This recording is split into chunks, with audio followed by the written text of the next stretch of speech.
દ્વારકા જિલ્લાના ભાણવડ અને કસારિયા નેસ વિસ્તારમાંથી ફરી દેશી દારૂ બનાવવાની ધમધમથી ભટ્ટીઓ ઝડપાઈ છે। ભાણવાડ પોલીસે કઠારિયા ને કસારિયાના નેસ વિસ્તારમાંથી દેશી દારૂ બનાવવાની ભટ્ટીઓ ઝડપી પાડી।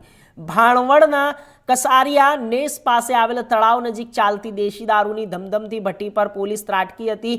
1400 લીટર દેશી દારૂમાં ઉપયોગમાં લેવાતો કાચો આથો, 100 લીટર દેશી દારૂ તેમજ દેશી દારૂ બનાવવાના સાધનો સહિત 56,000નો મુદ્દામાલ પોલીસે ઝડપી પાડ્યો। છેલ્લા એક મહિનામાં 15થી વધુ દેશી દારૂની ધમધમતી ભટ્ટીઓ ઝડપાઈ અને બુટલેગરો ફરાર થઈ જાય છે। ત્યારે પોલીસની કામગીરી સામે પણ અનેક સવાલો ઊભા થાય છે। ત્યારે ફરી ભાણવડમાં દારૂની ભટ્ટીઓ ઝડપાઈ અને આરોપીઓ ફરાર છે। પોલીસે ફરાર આરોપીઓને અમરાદાના મોરી સામે ગુનો નોંધી તપાસ હાથ ધરી છે।